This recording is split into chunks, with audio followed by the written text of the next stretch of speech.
Hey, welcome EDU and PEP 417 students. Today's video presentation will be on Module 13.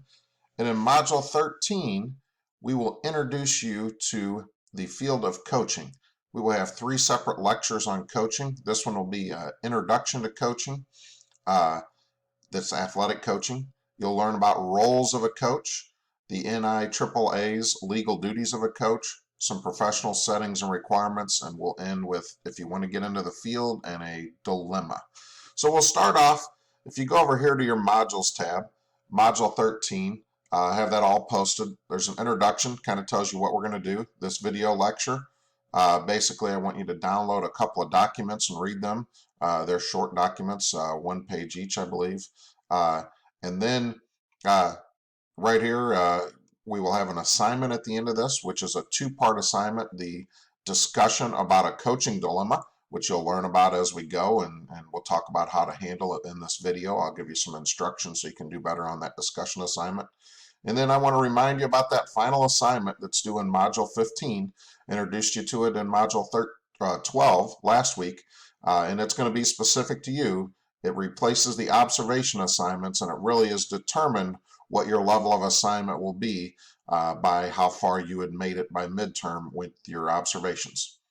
So you will see our Module 13 big ideas, which we'll go over in the presentation.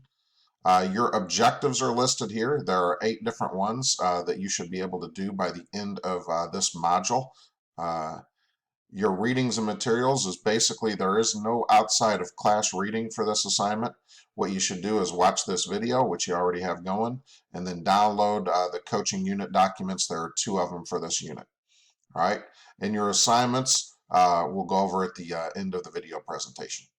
All right, let me click to our presentation here.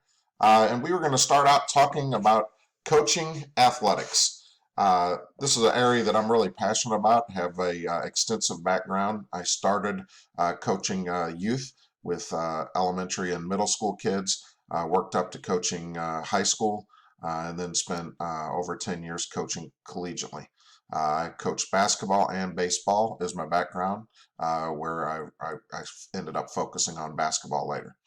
All right, so here are a couple of great coaches. If you look at Tony Dungy, who coached the Colts to a Super Bowl championship, Mike Krzyzewski and Bob Knight, who are 2 of the most famous college basketball coaches there.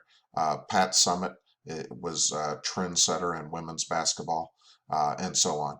So we're going to continue to move on here, and I'll introduce you basically to our lecture. Module 13 is a coaching introduction. The purpose of this module is to introduce you to the field of athletic coaching and provide you some background, legal background, expectations, explain the different levels, and then how you might actually go about entering the professional field from where you are today. So your to-do list, watch this video and download the documents. And here are your assignments, so pay attention during this video lecture so you'll understand how to do these first 2 assignments. Number 1, you'll have a discussion board assignment where you will post an initial discussion posting about a coaching dilemma. I will detail the dilemma in this video. If you don't watch the video, it's going to be harder to do. Your initial discussion posting, there'll be 3 parts, A, B, and C, which I'll explain later, is due Tuesday, the 14th of April by 8 p.m. You're supposed to watch this video by Tuesday, so hopefully you're on top of it. After everybody posts their initial posting, consider it like a classroom where we have some discussion and follow-up. On Thursday, 4/16, the second part is due, and that is respond to 2 of your classmates, and I'll explain what that is later on in the presentation. Make sure if you haven't, you've already started working on your final assignment. That is due Tuesday, 4/28. It is in Module 15, so you can look ahead. It's already posted. And that is what replaces the observation assignments. So it's going to be specific to you depending on where you were along the way at the midterm on your observation. And then also you might look ahead at your culminating assignments in Module 15. There'll be a quiz on coaching, so hopefully you're watching the video actively. There will be a coaching philosophy assignment, and there will also be a course post-test. So look ahead to those final assignments. Let's get rolling on coaching. The big ideas today are we're going to talk about the roles of a coach. These are things a coach does, the different roles, the different hats you wear. We will describe the 14 legal duties of the coach. All right, that is by the NIAAA, which is the National Athletic Directors Association. We'll explain what coaching is. Then we'll get into understanding the field. There's different coaching settings, and your philosophy is going to vary whether you're working with the YMCA, with a youth group, or at the college level. All the expectations are going to be different. We'll talk about settings, levels, and expectations within the field. We'll go into some different coaching settings, a little more detailed, kind of what's required at each setting, some background information. Do you need a degree? Do you need a certificate? Do you need background experience? What do you need to get into the different levels? We'll talk about some requirements to be a coach. And at this point, I'll also go into some expectations that you would do throughout a season as a coach. From when I was an athletic director. It was a two-page document, and it seems kind of overwhelming, but it's things you do every day if you're going to be a coach. And at the high school level, coaching is only part-time part of your job. I'll describe the coaching dilemma and explain your discussion board, and we'll also talk about planning for entering the field. So what are the various roles of a coach? These are the things a coach does on a regular basis. The first thing you'll think about is, just like lesson planning for a teacher, you will plan practice. So when you're in season, you will go through the planning process to plan a practice. Most of the time you'll have a practice plan, we'll go over in lesson 3, that you'll fill out that kind of mimics a lesson plan, but it's going to be probably a looser or more open format. You will determine game strategy. That's what most people see. This is actually planning the strategy to play against an opponent, and then during the game you will basically play chess with your opposing coach and change strategy within the game. The higher the level you get, the more important that the strategy becomes. You will teach the necessary skills. You'll have to teach basic skills of your sport, no matter if you're at the elementary level or the college level. When you start out at the elementary level, your focus should be on teaching these necessary skills to play the game. When you get to the college level, you're going to be refining skills at a higher order. And usually at that level, muscle memory is set in, so you can't change a whole lot about somebody's motor pattern, but you can help them refine it. Another important part that a coach has to do, you have to determine team rules and consequences. You need to set the table and explain those up front, as well as you have to fairly and appropriately apply consequences. And that usually deals with talking with your participant or player, as well as at different levels, explaining those to your parents. If you're at the college level or at the high school level, you're not supposed to do this, but if you're at the college level, you need to recruit to your program. And that's a big process of finding out possible participants, evaluating those, and determining who would actually fit your program with their skills and their personal traits. And then starting the recruiting process where you introduce your program, invite them to campus, and try to seal the deal where they sign a letter of intent to come play for you. At the college level, recruiting is the lifeblood of coaching. You can't win Kentucky Derbies with mules, so you have to recruit thoroughbreds, but you also have to recruit team culture that fits what you're trying to do. Another thing you might have to do, depending on the level, is speak to the media. The higher the level you get, the more important that becomes. Professional coaches are more in tune to the media than anybody else, but you have to be prepared for this because you never know when a microphone will get shoved in your face. At the college level, I even had a seminar where we brought in media personnel to ask our players difficult questions off the record, and then we discussed how we would handle those if the microphone got stuck in your face right after a tough loss or right after one of your teammates got suspended. At every level, fundraising is going to be important. How do you get some money for your program? You're going to have to usually enlist some parents, some other people, do some different things such as camps, have in-game promotions. So it's important to fundraise for your program because in today's landscape of athletics, things are going to cost and you're probably not going to be funded from the top. You're going to have to find a way to add additional funds so you can purchase the things you need. Uniform equipment, you'll have to order and manage that. That's not only pricing it, doing a bid process, actually ordering it well out in advance so it can be developed and sent to you, you're going to have to think of things like numbers and sizes and inventory management. How do we pass it out? When do we collect it? If you're a spring sports coach, say baseball or track and field, after your last game, sometimes school's over or it's almost over. The kids are going to try to keep their uniforms and then you won't have them for the next day. If they're seniors, you're not going to be able to get them back. They have no reason to bring them to you. So it's important to understand that with uniforms, and then also with equipment. How do you pass that out? Is it shoulder pads and helmets required for an individual, or is it daily equipment like balls and training aids? How are you going to manage that? How are you going to secure that and make sure it doesn't walk away? It's also critical for you to understand first aid and injury management. As a coach, you're going to be the first person on the scene at an injury, and you need to know how to handle that both legally and to care for your participants.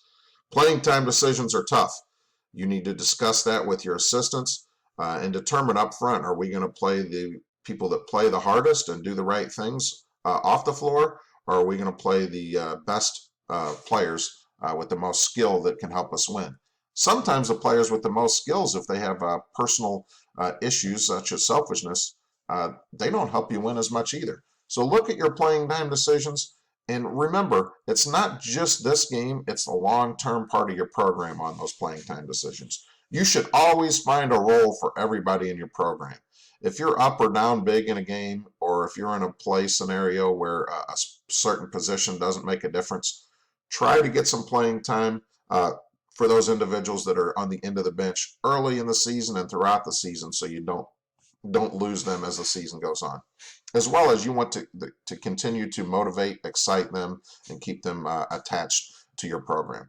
Academics are critical. How are you going to handle that? Are you going to have academic requirements? How are you going to check academics? Are you going to provide study halls? Are there going to be consequences for students that don't have assignments turned in or have poor academics? As well as you need to make sure that is aligned with eligibility standards for not only your school, but your conference and organization. Another thing that kind of happens outside of the daily coaching is your scheduling. How do you schedule practice? Do you have to schedule around people's class schedule? If you're at the youth level, is it set, or do you schedule around parent scheduling? And then actually planning your practice. How do you schedule your games? Does the league schedule it? Does your athletic director schedule it? Or do you go to a scheduling meeting? You have to think about your facility, home and away. How do you book your facility? How do we transport to our games? All those things come into effect when you schedule games. And then, like I said, transportation and facilities are always going to be a variable for both practices and games that you need to consider. And then the last thing, which seems to be the hardest for young coaches or coaches that deal with the youth and interscholastic level, is dealing with parents. I found out the best thing you can do in dealing with parents is, number one, have an early coaches meeting and lay out expectations, not only for your program, but for communication. Build relationships with parents so you have an open relationship and have talked about them before it becomes one of those difficult situations.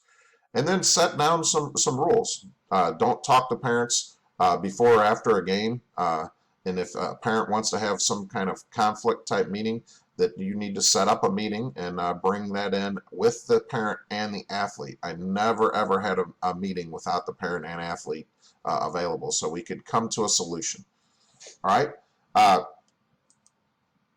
So here are 14 legal duties of a coach, and that is one of your documents for download, so please download that. It's critical that you understand these because these are ways that you could lose your career, possibly be sued. But it's very important that you understand these 14 because those are going to be the background of what you do daily. Number one, it's your duty to plan the activity. That means plan a good scope, a sequence, a safe activity for your participants and prepare them for competition in the future. Number two, supervise. That means supervise before and after the game. You're responsible until they get in their parents' car or they leave campus. That also means supervising the locker room. And ensuring that everybody has a safe area to play. You should also supervise the facility. That means the weight room or the gym, or even outside on your field. Number three, assess athletes' readiness. If an athlete isn't ready to get in a competition or get in a drill, you got to be careful to make sure that they don't hurt themselves or don't get injured. So you should assess that athlete's readiness, put them in activities that they have a chance to be successful and not be injured, and that kind of ties back to your planning of good sequence and scope of activities. Number 4, maintain safe playing conditions. This is not only the field, this is the equipment, as well as the attitude of your practices and games. If you let things get physical and out of control, that would be outside of safe playing conditions. Number 5, provide proper equipment. This is legal equipment for your activity. This is stuff that's been properly serviced. There is a shelf life on protective things such as helmets and shoulder pads. So make sure that you're using all these certified equipment. If you're at the high school level, work with your athletic director to ensure everything has been reconditioned on cycle. And then you need to also, if you have improper equipment or a facility that needs repair, you need to report that, document it, make sure it's repaired before you move on in your practice. Number 6, it's your duty to instruct properly. This means know your activity, know the safety requirements, make sure you teach them to your participants and you use them, as well as it goes into your planning. Do you actually teach the correct sequence in learning things so people don't get hurt? Number 7, match your athletes. Matching your athletes means, think of a football practice and you have a 90-pound freshman and a 220-pound senior, and you're going to do a pancake drill where the players hit each other. That would be improperly matching your athletes. You want to match your athletes so people don't get hurt and it's safe, and both athletes have a chance for success and failure. That's in drills and in other activities. That should also come in the grand idea of scheduling. You should try to schedule opponents that it is going to be a pretty tough environment to win. You don't want to always schedule where you get beat all the time or you win all the time or the score is a great disparity. So you want to try to match your opponents as well. Number 8, you need to condition properly. The Missouri State High School Activities Association has some guidelines for 14 days of practice before you can play a game. And then there are different guidelines in adding equipment. If you are a football player or catcher or anything where you add equipment on, there's going to be a separate scale of several days you have to go through. So it's your duty to condition your athletes properly. You don't want to come out and run 5 miles the first day of your track practice. You want to progressively condition your athletes so they're ready for their competition. Number 9, you need to warn of dangers. This is done on number 10, your pre-participation exam physical. There's going to be some kind of waiver, but make sure you make people aware of the possible dangers of your sport in any way that they could possibly get hurt, and then plan it safely to try to limit those dangers.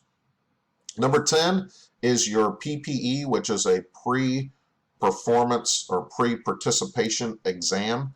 Most people just call it commonly the physical. In Missouri, MISHA is the Missouri State High School Activities Association. They require every student athlete to have a physical, that there's a drop dead date that it has to be within a year, but it's actually there's a specific date for the year that it has to be after. And they have to have insurance to play. The state association in your school will provide catastrophic insurance, but not your basic insurance if somebody gets injured in a practice. So you have to have those on file. Why? Because you want people to be healthy. The last thing you would like is somebody to drop dead in one of your competitions. Number 11, have an emergency plan and follow it. The emergency plan is if there's a tornado, if there's a fire, if there's a major lockdown type issue. Do you know your emergency plan and can you follow it? Number 12, you need to provide medical care when necessary. Like I said before, you're the first responder on the scene, so be ready to use your emergency first aid. Make sure you know your CPR and where your AED is. Don't just let the player there and wait for the athletic trainer. You might not even have an athletic trainer in most situations. Number 13, provide transportation when necessary.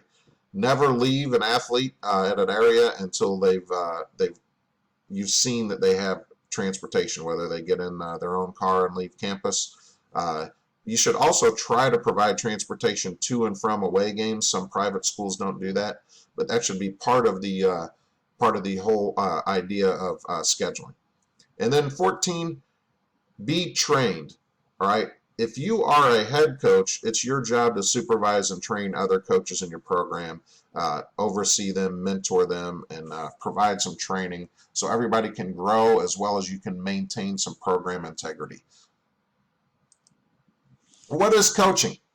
Coaching and sport instruction evolved in the ancient Greek and Roman civilizations. It's the oldest profession in the field of kinesiology. Coaching basically was teaching people in the Greek and Roman civilizations sports that evolved into the Olympic Games, but the whole idea was really to prepare people for warfare. Back then, it wasn't about shooting a gun. It was about up close, hand-to-hand combat and being strong to provide safety or attack in your opponents. So, but coaching and teaching sports and physical conditioning is the oldest profession in the field of kinesiology. Centuries later, even now, the term coach is very well respected and a popular profession in society. Believe it or not, when you get into coaching, everybody's parent that you come into contact with, oh, I coach too. Oh, I coach my kid's team. When you hear the term coach, it is well respected. Even though it can be a volunteer or low-paying position, the coach leads an entire team, so you're seen as somebody that's a leader. Take that to heart and make sure you're leading people in the right direction. When you think about coach's salary, it depends on level. Professional coaches make millions of dollars. High-end college coaches make the same or even more than the professional coaches. But most coaches, their salary is very low. You'll probably start out volunteering. At the college level, a graduate assistant is usually the first step, and that means you get your graduate school paid for, your dorms, your books, your meals, and maybe a small stipend of about $500 a month to live on. So that's a pretty low salary. When you're thinking of at the college level, that's a full-time job. At the high school level, most coaches are going to get something somewhere between $1,000 and $5,000 or $6,000 in the state of Missouri, depending on your level and your position. But think of that, if the average teacher in Missouri makes in the 40,000s, that's only going to be about 5 to 10% of your salary, even though you're probably going to put a similar amount of time into coaching when you're a PE teacher than you do in preparing for your teaching. But you need to balance that out and realize that teaching is the main part of that salary level.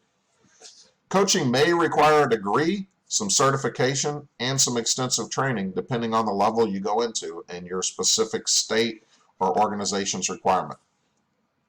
So a coach, remember, you design practice experiences that stimulate learning and conditioning experiences in order to enhance performance.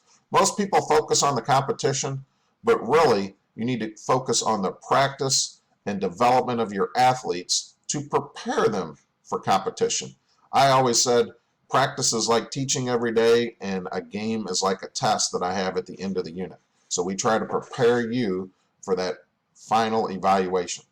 So the planning of practice sessions really depends on the performer. Are they a beginner or are they elite? If they're a beginner, you really need to focus on the different areas, different skills, and not really worry about the gameplay that will come as people learn skills. So here are some coaching levels. You might start at the community setting, which could be at your YMCA, local parks and recreation. Camps and academies are really popular now. Camps could be over the summer or possibly at winter break or spring break or a make the team camp. There are various academies around that happen where you might go every Tuesday night to an academy. Most of these would be considered in the private instruction field. There's going to be some kind of education or school setting. That's interscholastic athletics, meaning it's tied within a school. This could be a public or private school. Things are going to vary between those situations and by state. What the pay is, what the requirements are to get into it. Most public schools are going to try to hire teachers to be their coaches first. and then they will look outside of the teaching setting later. Another is there's your elite or travel setting. These are your travel teams, such as your AAU basketball, your elite or travel baseball and softball squads over the summer. It could be your volleyball setting that's played outside of the school year. Those have become very big. Gymnastics is another one that your elite travel setting really trumps your school setting for the most part. And then there are your professional coaches. If you're going to be a professional coach, really it's a whole different level than getting into it interscholastically or collegiately. So sport instructors usually work at academies or training facilities. A sport instructor is different than a coach because they provide more one-on-one or small group instruction. They're focused on individual improvement. It's not necessarily preparing you to play a game or prepare team structure or run plays. It's preparing you the skills that make you specifically successful in a game. So sport instructors are going to focus on the skill. They need to know the kinesthetics, the movements, kinesiology type movements, exercise physiology, all of the background on how the body works in each skill, and then train that skill specifically. And it's usually going to be done over time. So a lot of people go out. There are coaches that prepare people to play games and run a program, and there are sports instructors that prepare individuals the skills. Those people wear different hats. Sport instructors are usually going to work at a facility, have to market themselves, and really sport instructors are closer to a personal trainer than a coach at times. So let's understand the field. Teaching and coaching share many functions. That's why this class is put together with EDU and PEP. Both teachers and coaches have some kind of instruction. They prepare for their practice or lesson. They need communication skills. They have to develop the skills to personally develop their participants. So you have to work on developing skills. Have to be able to motivate people to do things they don't want to do, to continue to persist in practice environments. And they really need to understand how to improve performance. So there's the functions that teaching and coaching share. There are many others as well. Teachers and coaches need to have similar skills and expertise knowledge. If you're a good teacher, you have the ability to be a good coach, and vice versa. You need to understand motor learning and motor development, how those patterns work, how you plan practice based on these. You need to understand kinesiology and biomechanics. If you're a coach and you don't understand how the body works or how to fix movements or the movement breakdowns for a specific skill, it's going to be very hard to provide corrective actions and actually coaching to improve form, performance, and results. For an example, when I first broke into the baseball coaching field, I was never a pitcher growing up. I knew how to teach pitching because I watched other people do it, but I did not know my first year how to make some corrective actions. So I had to learn the biomechanics of the pitch to then employ that with each of my pitchers the next year so I could be better at actually coaching, helping people improve. You have to understand exercise physiology when you're a coach because you are building people and conditioning them to prepare them for competition. And then pedagogy means you have to understand the art of coaching or the art of teaching. That is, how do you deliver your content? So how do you actually plan your practice and then deliver it to your participants? So those are all similar skills that are required between teaching and coaching. Next we'll go into some of the settings for coaching and sport instruction. The setting's important because it usually kind of defines the expectations and duties for you, the professional. How do you design your program? So let's think of it. In community settings, this is usually a civic-minded principle. The YMCA is going to have a specific principle. Little League Baseball is going to have a specific principle where everybody gets an opportunity to participate and enjoy the activity, and it's focused on increasing activity, having a good time, and developing various skills. So there's usually a civic-minded principle in a community setting, unless it's one of those elite travel teams. Goals for improvement are usually around social, physical, and moral development through the activity. So you're going to have some goals. You're going to look at your program to see if they have pillars or 4 ideals or whatever the case may be. Like I said, these are usually done at some kind of nonprofit community organization like a YMCA, a Boys and Girls Club, the Parks and Rec Department, or a national youth sports program. They may also be tied into your elementary or middle school programs through a school. At this level, most of the coaches are volunteers. Sometimes the officials are volunteers or get paid very little. Coaches may be required to go through a certificate program, such as to take an online class, to sit through your community's coaching meeting, or possibly have a first aid type certificate. The reality is that although these coaches are volunteers and there's a civic-minded principle, some of them don't understand the philosophy and they focus too much on winning, even at all costs, where at this level, the focus needs to be on the development of social, physical, and moral skills of your participants. So another setting would be your institutional setting. This is where we're tying it to a school system. So a lot of the sports instruction and institutional settings take place in physical education classes, is where they start. They move on to intramurals, and then there are extracurricular sports. Intramurals is where you're going to have a program where you play games within your school or possibly school district. And extracurricular sports are going to be basically your junior varsity level sports that travel and play other teams. Where do these occur? At your public schools. It varies by area in the state of Missouri. Some schools start as early as elementary. There's a middle school association, or you could possibly, a lot of school districts do not even start till the high school level playing extracurricular sports. It could happen at private schools in the state of Missouri, or if you think about it, the college and university level is another institutional setting. There could be other institutional settings you might not think of, such as Special Olympics, Challenger Baseball. Those are all adaptive type of sport instruction. You'll learn a lot about that in your PEP 420 class. Or you might have a residential setting. Think of a retirement community that has a shuffleboard league.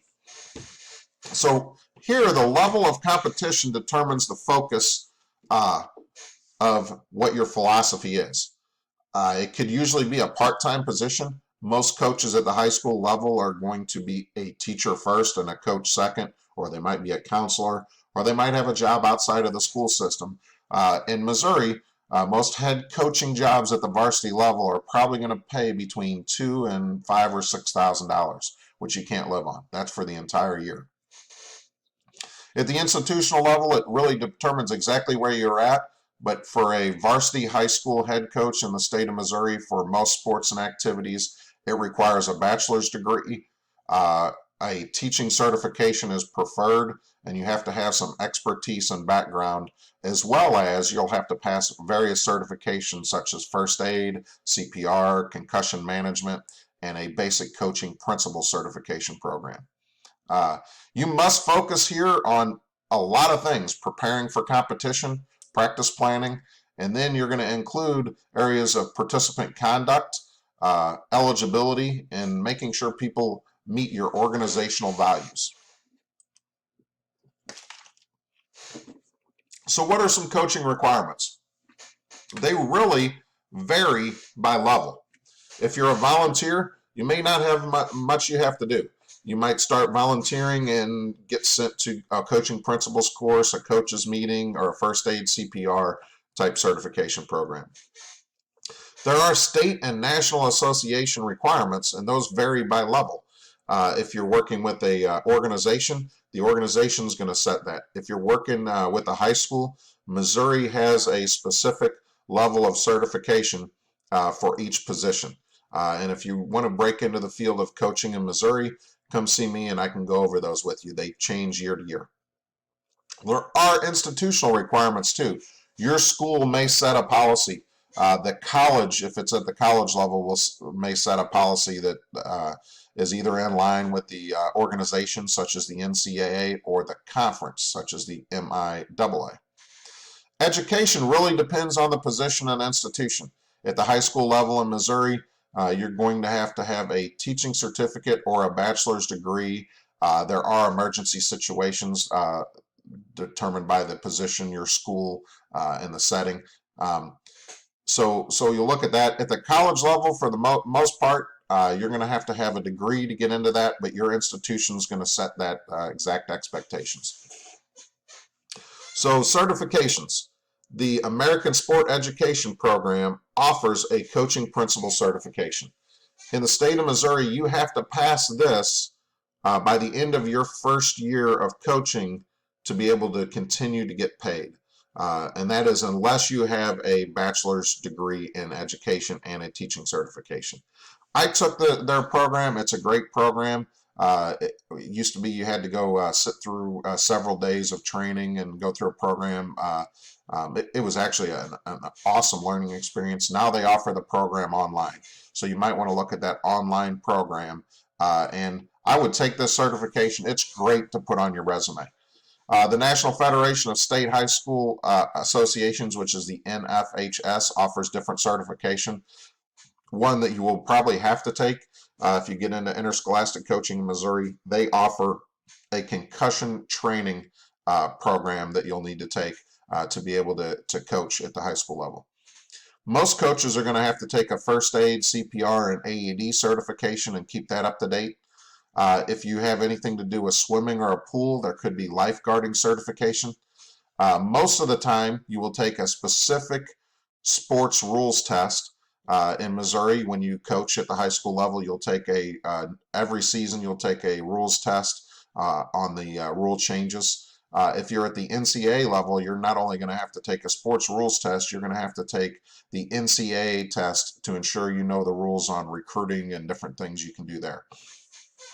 All right, so those are some of the basic coaching requirements. If you're planning on getting in the field, come by and see me and we can discuss a strategy to ensure you meet your certifications. So K through 12 coaching. Let's go a little more specific in here. Usually it's required in an AA, which is an associate's degree, or a BS degree, a bachelor's degree, plus state teaching licensure. It all varies by state, position, and institution. In the state of Missouri, for most coaching, head coaching positions, you need to have a teaching certificate or you need to have extensive background as an assistant coach with an associate's degree working at that school. And there has to be a variety of different stuff petitioning the state association to allow you to coach without having a state teacher's license. At the assistant level and for some activities outside of athletics, that changes and the requirements are a little bit less. It's position by position there. So that is our state association requirements in MISHA, and you can go on their website and see their current requirements. There are a lot of other responsibilities you have to remember when getting into K through 12 or interscholastic coaching. Remember, you're going to be a teacher, so you're going to have to grade, go to teaching workshops. You may need to sponsor a club or an activity outside of your coaching. There's going to be parent meetings for coaching, plus your parent-teacher conferences and meetings directly related to your teaching placement. You're going to have to purchase and service equipment as well as maintain that and inventory it. And then you're going to have to do a variety of reports and accountability measures to your athletic director and your administration of the school. Within your team, you will scout, you'll have to schedule, you'll do some fundraising. Don't think that coaching is just a 3-month requirement. You're expected to do off-season conditioning, and then you're going to academic monitor year-round, not just during your season. Remember, there needs to be a high level of connection to your school and community, and that's essential for sustained success. So if you plan on coaching at the K-12 level, you need to live in or near your community, and you need to have a connection within your community moving forward. And that could be shopping in the community, doing different events in the community, but you need to have some kind of connection. If you live outside or you don't work at the school, it's going to be hard to have long-term success in the coaching field. At the college and university level, it's quite a bit different. At community colleges, you may teach a couple of classes or have another position or role. When I broke into the community college level, I I taught at a different school at my first community college job, and then came in, and this was an after my regular job role. It was really hard to build a program that way and do the things you needed to do. The next college I worked at, I was the facility coordinator for the wellness center, so I ran the wellness center and taught a couple of classes. Another one of the coaches on staff was an admissions representative, so he went out and recruited students to come to the school as well. Most community colleges require a bachelor's degree, and some of them require a master's degree. Why a master's degree? If you're going to teach classes at the community college level, unless it's a 099 class or remedial class, you have to have a master's degree in that area. So being that community colleges generally hire you in a dual role, if you have a master's degree, they can have you teach a couple of classes as well as coach to put your salary together. At small colleges, think of your NAIA colleges, some different colleges around here, William Woods, Missouri Valley, some schools like that. Coaching is a secondary duty, and you're usually going to have another duty, such as teaching, working in the admissions office, running a facility, doing remediation, working in a success center, working with another program there at the school. So remember, it's important to just figure out what that role is. Some colleges will hire a coach full-time at the small college level. Sometimes you will have other duties. In larger universities, think of NCAA, Division I and Division II schools. Coaching is usually the primary and might be the only responsibility of your job. Here at Lincoln University, the head basketball coach, John Mosley, is in a dual role and is also the athletic director. So he has two roles put together, and that's common, especially when you get away from NCAA large Power 5 Division I universities. At the large level, in the NCAA Division I level, the head coach, especially if it's a program that has multiple assistants, might be more of a CEO than a teacher or instructor. They might oversee the entire program and then let assistant coaches and position coaches do the actual teaching and instruction. But the head coach is always going to be the game manager and prepare overall for the program. This usually requires a degree, a bachelor's degree. A master's degree really enhances your advancement at the larger university level. They might be highly paid, and then again, they might not be highly paid depending on the university. And as the level increases, so does the pressure to win. It used to be when large colleges was hiring, you'd have 4 or 5 years to build your program, and now you might see a coach get let go after 1 or 2 years if winning and success isn't in the mirror. So let me ask you, after hearing all this information, do you really want to be a coach? If you want to be a coach, that's great. Right now, we need to lay out a plan. All right, so here's some things you should think of. You might want to take some notes here and start laying out your individual plan. First of all, determine the position you might be interested in. Do you want to coach your kids' team? Do you want to coach at the youth level and have another job outside of education? Do you want to advance to be a high school coach, or do you want to work at the college level? All of this really kind of determines your entry point. If you want to coach at the college level, it's probably better to start by being a graduate assistant at the college level than working your way up through the high school ranks and then trying to jump to the college level. Most college coaches actually started out at the college level, not at the high school level. That promotion, there's kind of a difference there. Next, identify some opportunities to take coaching courses and training. This is a start, but you should probably take the National Coaches Education Program and strive to pass the Coaching Principles course. I can help you set that up to do online. Number 3, focus on your courses that lay the foundation. As I told you before, you might not think kinesiology or exercise physiology or motor learning are necessary, but those are all critical components on developing a scope and sequence of practice, advancing your athletes, and understanding the different body mechanics that go into sports movements and how to improve those. So when you take these courses, take them seriously. It's also important to understand pedagogy, sociology, psychology, all those things play into coaching. Attend local practices and games to observe what coaches do and what good practice habits and drills are. If you want to be a baseball coach, go to the local high school baseball practices of the teams that are successful. And then after you see some of those ideas, try to attend a college practice and see what goes on. I always picked up drills or ideas from your local college coaches. Another thing, try to seek coaching experiences. Volunteer somewhere or work over the summer with the YMCA. Any way you can get into the field and get some experience and start building your resume really helps you start out. I actually started out my coaching career when I was in high school playing on the varsity team. Our coach was running a Little League program and he asked several of us to volunteer. So we started out volunteering as officials, and then the next year he had the ones of us that he thought wanted to be coaches volunteer to coach teams. So that's a great way to get started. That's actually how I got started. Next thing is be a learner. Read, watch videos, try to know everything you can about the sport. One thing I did when I first got into the sport was I watched videos of all kinds of different offensive and defensive schemes and tactics. I wasn't going to use all those as a coach with my team, but I knew I needed to know the intricacies of these offensive and defensive schemes so I could prepare to play against them. If I didn't know what, we'll say, the Oklahoma 4-high offense did, how could I stop it as a coach? So I think it's critical that you need to not just focus on trying to win a game and being a sideline coach, but you need to actually understand the ins and outs of the sport so you can game plan and be a chess player within a game. All right.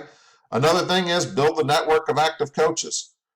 Too many people get on their phone and send some messages. Go out now.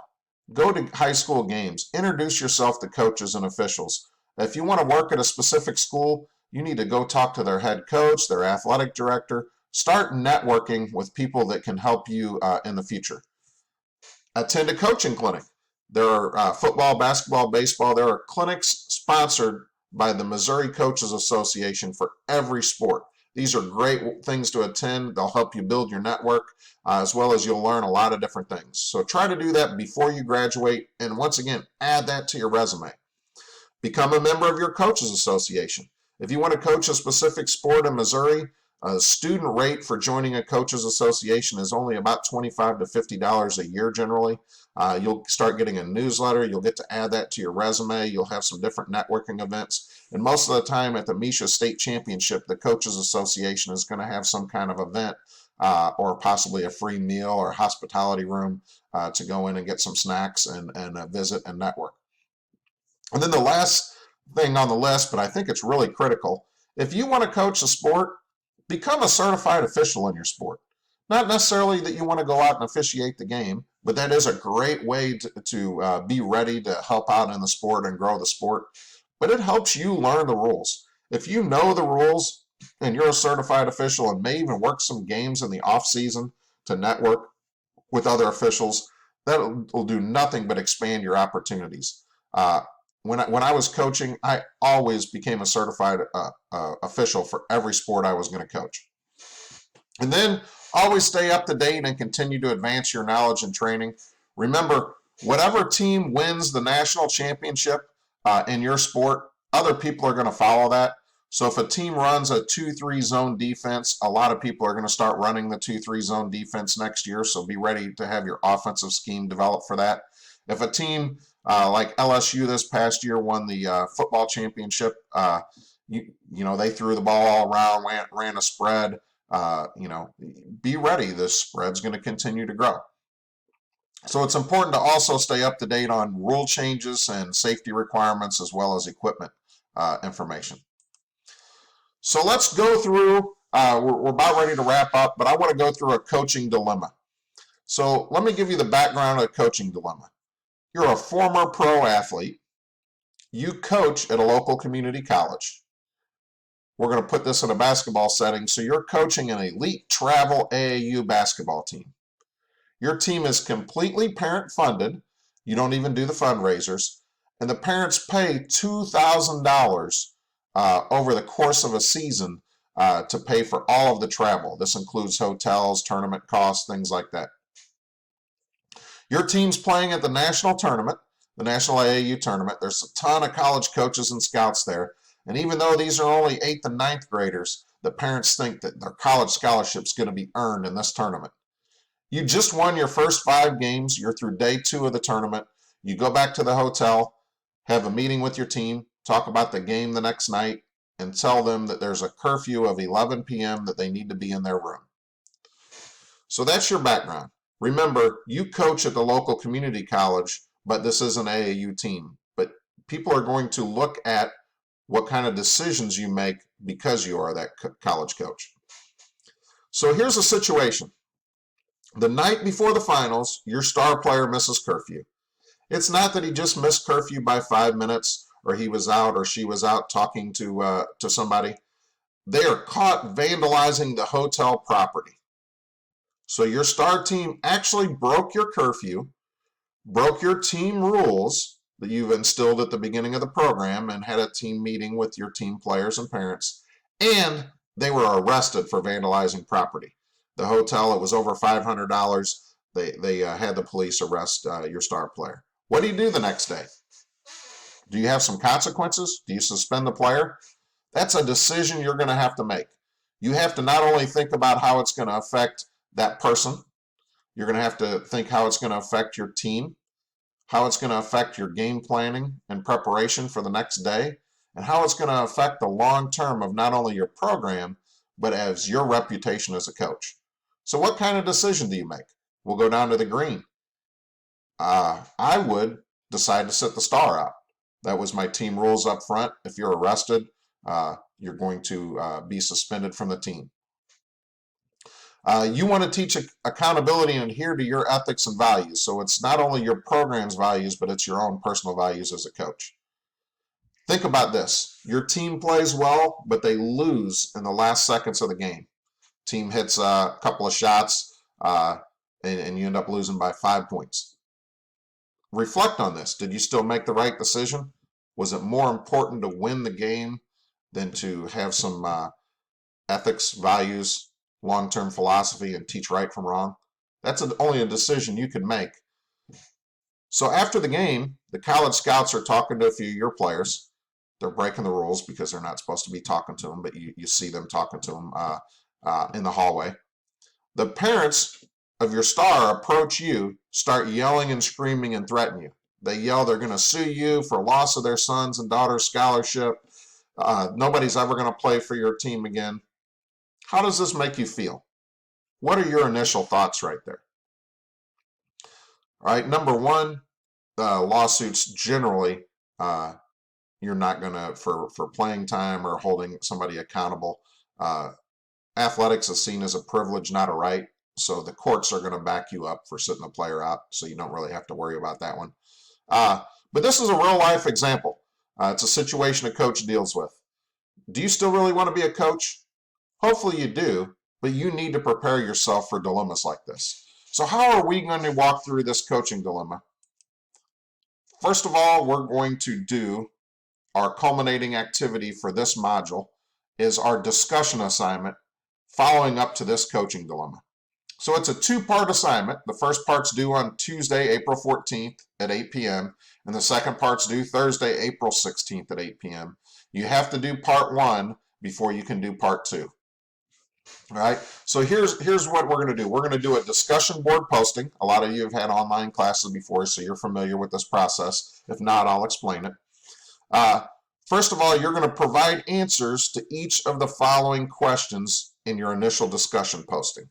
So I have 3 questions for you, A, B, and C. Make sure you provide a well-written college-level paragraph for each prompt. Split these up and actually label them A, B, and C. You don't have to rewrite the questions. You can if you want. You can copy and paste them.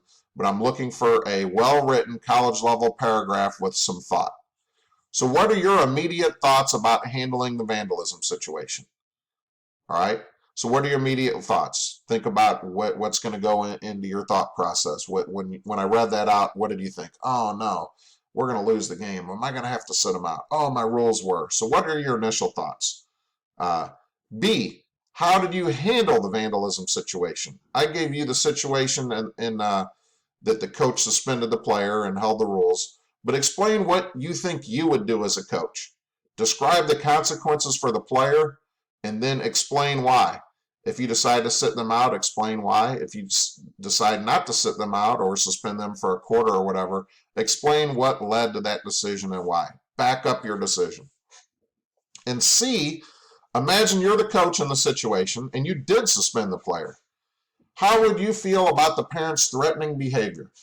Give me a sentence or two of how that would make you feel. Do you value your own decisions? Do you have ethics? Are you mad? Are you upset? Do you laugh it off? Kind of explain how you feel, your immediate feelings, and then what you would do next. Would you do something different in the future? Would you set different team rules? Would you make sure you had a parent meeting? Would you have your rules written? What would you do next to help with this dilemma in the future? So like I said, that initial discussion posting, A, B, and C, I need about a paragraph each, label them A, B, and C, is due Thursday, April 14th. There's a portal for the discussion assignment, and you'll just type that in. I have the whole dilemma and all this information listed on that. The next part of the assignment, which you have to do sometime probably after Tuesday when students post their initial posting, you're going to provide 2 responses to classmates. And what is this? You'll provide a thoughtful and substantial 1-paragraph response to at least 2 different classmates' initial postings. So think of this as classroom discussion. If Jamarcus just said, I think I would suspend the player the entire game and I would kick them off the team. Your response to that in the classroom would be, well, Jamarcus, hang on a second. I would do this, or explain why. So write that out in a paragraph, but you need to do that to 2 different classmates' initial responses. How do you do that? First of all, a well-written college-level paragraph following up on their initial posting. So I need you to explain that you read the posting, right? So you have to be, specific to their discussion. And follow it up with what you would say in a classroom discussion. But follow general classroom etiquette and expectations. We're not creating a fight here, but you want to follow up and give detailed information, be respectful of everybody's thoughts. All right, the next thing I want to do before I close out today, hang on, I don't think I said that, is due April 16th on Thursday by 8 p.m. So make sure you do both parts of the discussion assignment, and it is on the assignment portal as a coaching dilemma. I think it's titled DB13, a coaching dilemma discussion.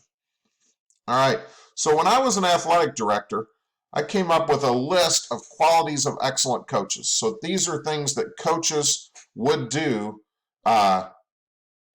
within a season. All right, so this is another one of the documents that I have attached of the link to go through and read.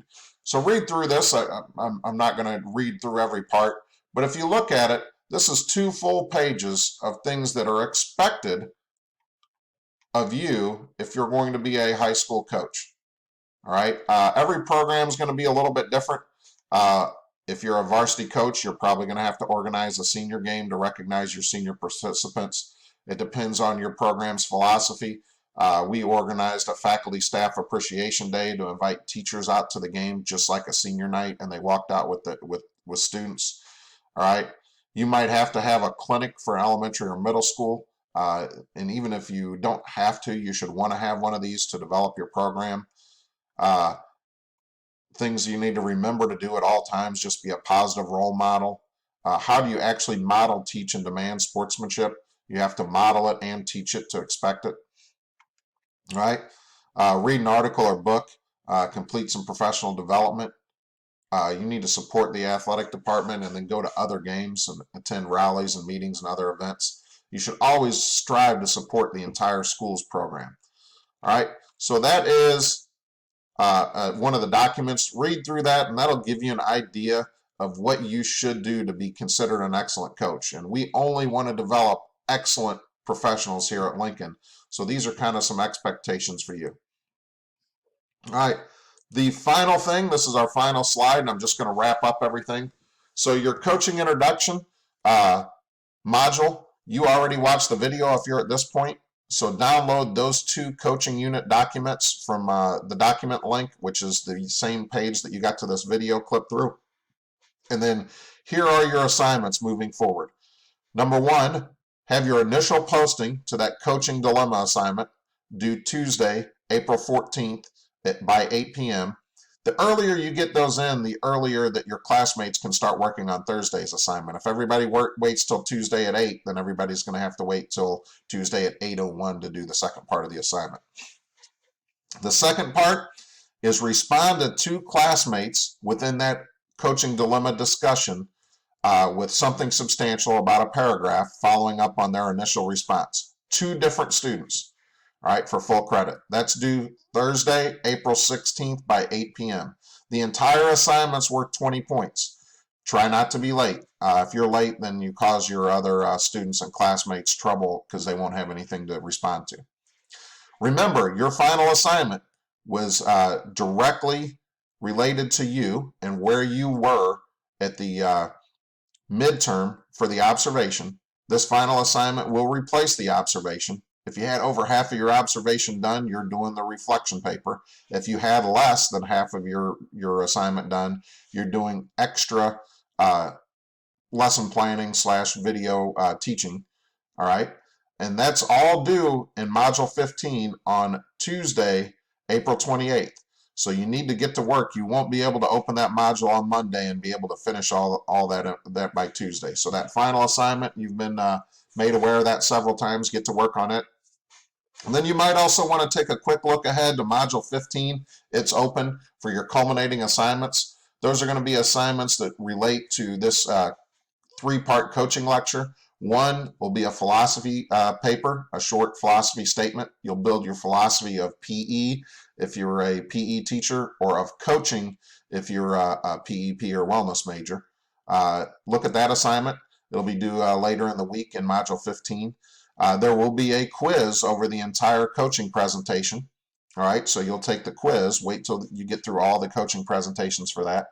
And then the final assignment for the course is your course post test. So make sure you take that by the deadline.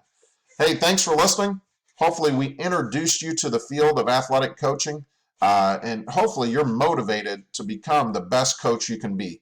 The first thing you need to do is be an active learner. Learn everything you can about the coaching profession, whether that's through your classes or through going out in the field and volunteering. The next thing you do is get experience and build your network. So volunteer, find you a coaching assignment, get out there and help out. Try to meet as many coaches as you can and be very cordial and positive with them. And then move on from there, hopefully to add that to your resume. And when you graduate, you'll be able to graduate and have your first paid coaching position lined up. Good luck. Look forward to talking to you again next week. And good luck in your career. And we'll see you next time.